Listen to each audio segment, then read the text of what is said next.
no local government infrastructure. That responsibility was attached to him by default. A few more former employees of the Caroni 1975 Limited have received what was owed to them. On Wednesday, some 452 former employees were given leases for residents.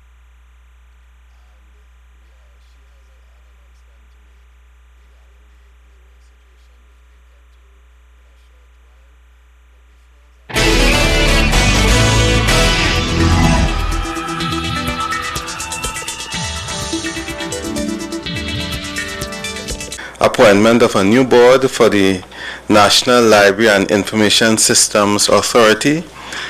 This board is chaired by Mr. Neil Parsonale and includes Ms. Charlene Phillip as Deputy Chairman, Ms. Elmelinda Lara, a representative of the Library Association, Dr.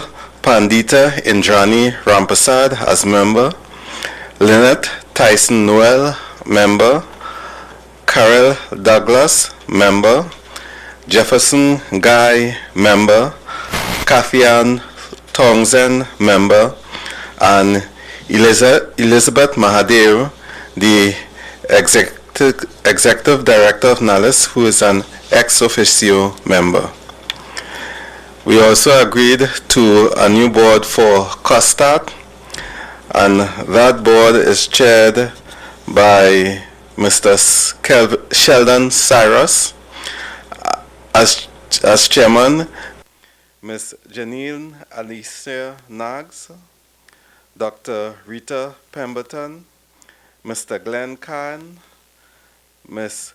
Kashka St. Hilaire, Mr. Sanjay Gad Bahadur Singh, and Ms. Jennifer Buko Blake. Cabinet also agreed to the appointment of a new board for the Palo Seco Agricultural Enterprises Limited. That board is chaired by Mr. Hedridge S.K. Barrow and includes Mr. Louis Frederick, Mr. Farrell Filbert, Mr. Adrian Jefford, Mr. Anil Bahadur, Ms. Elizabeth Mohammed, and Ms. Geeta Rampasad. The Minister of Labor has a few announcements to make today on the labor situation, so I'll now hand you over to her.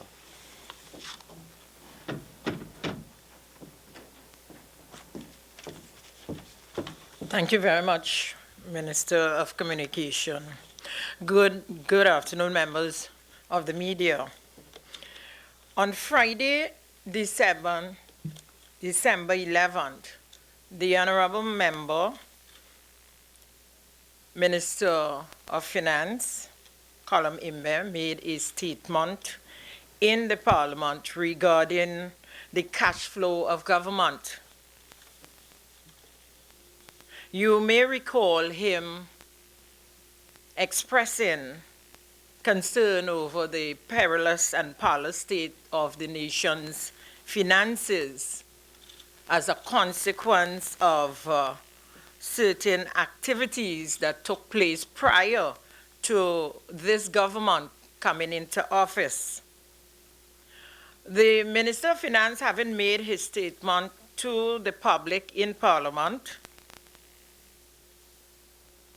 on the 11th, as Minister of Labor, Small and Enterprise Development, I met with the Joint Trade Union Movement on Monday, the 14th of this Monday, and also the National Trade Union Center yesterday. I shared with both arms of the labor movement the position of the country's economic situation and the activities which led to the literal drying up of cash, which prevents this government from addressing the arrays of salaries to public officers and other workers in Trinidad and Tobago, in particular those belonging to state enterprises, from paying the arrays of salary by the end of this month, as was being demanded by certain labor leaders. The meetings that were held, that is on Monday and Wednesday, were free, brutally frank. This government has come to the table with clean hands and shared the information which prevents us from engaging in paying those arrears. The labor movement was given the assurance by the Minister of Finance on Friday the 11th and was reinforced by myself that this government recognizes that a debt is owed to be paid, but circumstances that we are all now aware of prevents the government from meeting that debt by the 31st of December of this year. The undertaking has been given that those arrears will be honored in 2016 via loan on the open market. And therefore, on behalf of the government, I requested the understanding of the labor movement and requested that they exercise the necessary patience, since it means a deferral in terms of time and not one that signals the government does not intend to honor the debt. And therefore, I would like to think that the labor movement would agree to exercising such patience. And undoubtedly, 2016 would reveal to the labor movement and the rest of the country that this government intends to keep faith with the assurances given. Thank you very much. Before I take your questions, I just wanted to apprise you of some other developments, including the decision of the Cabinet to approve today the rationalization of the number of permanent secretaries in the Ministry of Finance. Previously, there were 2 permanent secretaries in the class group 1B. That means that 2 permanent secretaries of equal rank reported to the Minister of Finance. We have taken the decision to have 1 permanent secretary as part of the rationalization of permanent secretaries in the Ministry of Finance, and to have create another post of permanent secretary at the Group C level in that ministry. With that, I am free to take your questions. I think there was one matter that was agreed to as well involving the allocations for Carnival 2016 and the allocations to the National Chutney Soca Monarch and the International Soca Monarch. And the figures are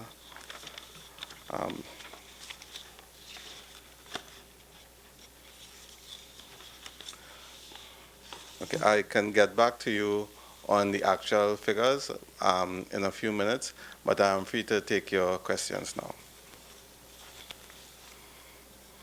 Good afternoon. Kamal Jones from CMT3. This question to the Minister of Labour. Just first of all, I know you met, for example, with Joint Trade Union Movement and NATOC, but the PSA president, for example, has also raised some concerns about the non-payment to some of his members. And I'm wondering if you, one, intend to meet with the PSA president, and have you had any communication with him?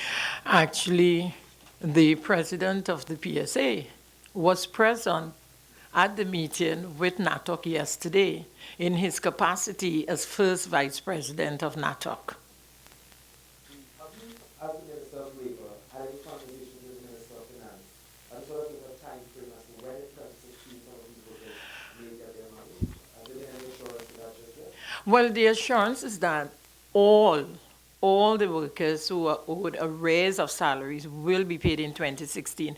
It would be a bit difficult to identify an exact time frame because of the process involved in raising a loan, either on the local market or the international market. But the workers do have that assurance. In 2016, they will receive payment. The Labour movement, following I think the meeting was either Friday or Monday, can't recall which one, they felt that aspects of the memorandum of understanding that was signed were essentially breached in that they were not consulted on a very major statement regarding back pay, billions in back pay to workers. I'm just wondering how do you respond to that?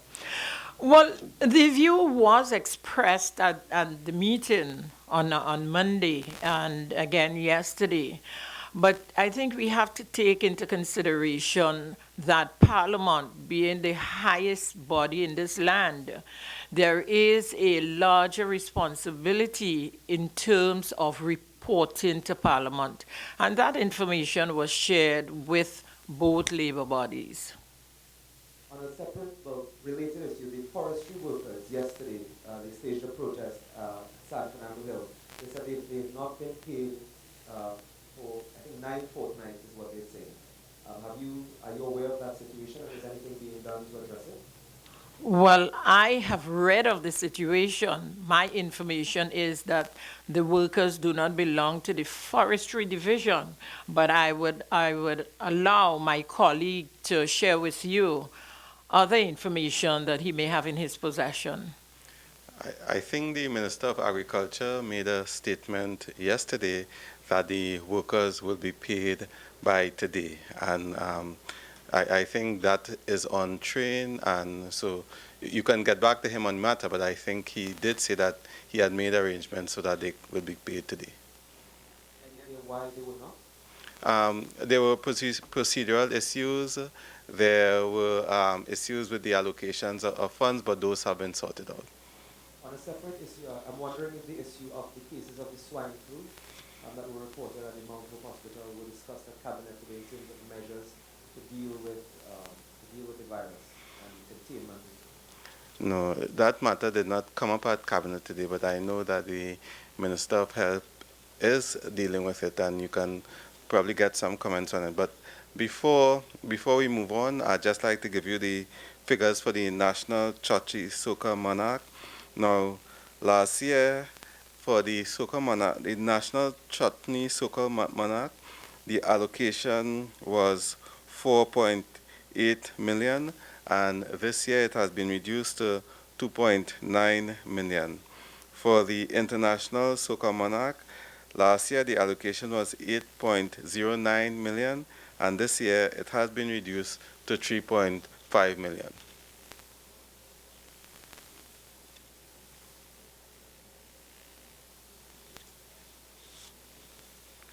Now, those reductions are in keeping with the state of the economy, the fact that we are eliminating waste, corruption, mismanagement anywhere we can find it, and it's really in keeping with what we can afford, although recognizing the importance of those competitions to the national festival. And I imagine these groups would have been told already that these are the allocations. Yes. Have they expressed any resistance towards that move? For example, the International Soca Monarch, what was their reaction to it? I was not party to those conversations.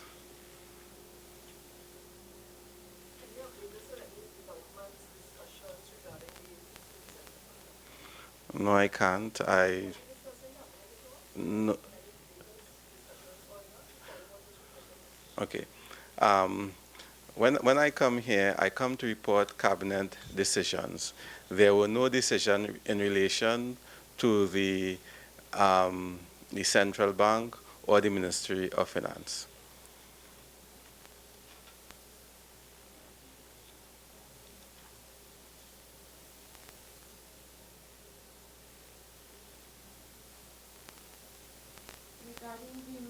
allocations, was there any decision made in maybe other ways to raise revenue for or by these agencies to help them put on what's been done the Great Issue on Earth? I think we should recognize that these are privately run organizations, but the government recognizes that they play an important role in the Carnival celebrations, and government contributes towards that. But in terms of raising revenue, I'm sure that both privately run organizations are quite adept, at finding the necessary funds to run the competition. Wait, is it because they are privately run events that decision was taken to cut their allocation to Ghana?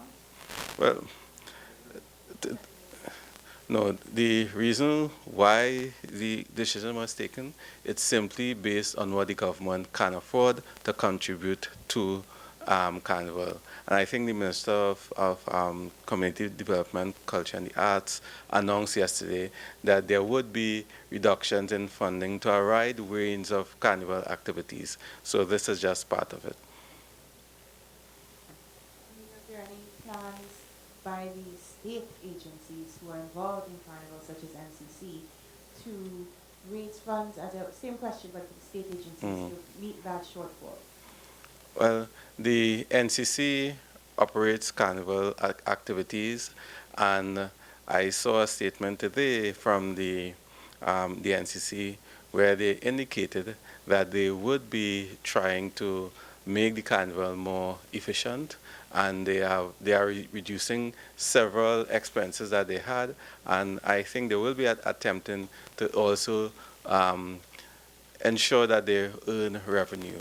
But the fact of the matter is, all agencies, all state agencies are now operating under a different economic paradigm, and the NCC, the Ministry of Culture, state enterprises, various ministries are simply responding to the economic realities. To the previous question, the Minister of Labour, the former Prime Minister, Mrs. Kisaki Sessa, and also some of the deputy political leaders in the UNC, they claimed since Minister Ingram's statement that money was in fact allocated to pay some of these workers their monies, all of these workers their monies. And I'm wondering, do you care to respond to some of those statements? They're saying that the Minister of Finance is being disingenuous in how he's presenting the facts or the statistics, the numbers to the public. Perhaps the former Prime Minister should have advised the media that her administration engaged in several short-term loans, 3 months, 6 months, 9 months, with all of them bunching to be paid by the end of November. And those checks total something like $5 billion. If that expenditure was not before this government, I'm sure we may have been in a position to respond positively. If I can add to what the Minister of Labour is saying, the Minister of Finance addressed those matters comprehensively last Friday in the Parliament, and where he stated that all the plans that were in train, there was no work done towards realizing them. And he responded to the Prime Minister's, the former Prime Minister's statement about money being left there. And I think all you need to do is review that statement and you get all the answers. Just one final thing from me. Yesterday, the Commonwealth team visited this country to oversee the elections, released its report. And one of their findings was that the election, at least, was free and fair. I was wondering, from PNM's perspective, in the face of an election challenge, how do you feel? I will refer you to Mr. Ashton Ford, who is the General Secretary of the PNM. I'm not here to speak PNM business, but as one of the persons affected, I am a member for La Hocta Talparo. I am quite sure of the lawyers we have, their ability to defend our position.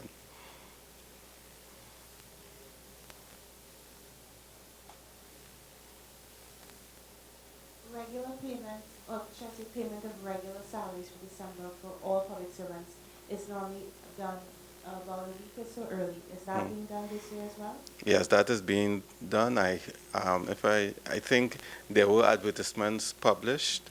It's the 18th for public servants, and there's another date for pensioners, but it's in the advertisements that have been published in all the daily newspapers. Is government planning to maybe reduce the salary of parliamentarians or ministers to help with the budget shortfall?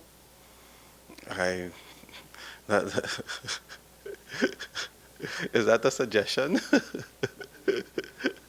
I will take it under advisement and communicate it. Okay.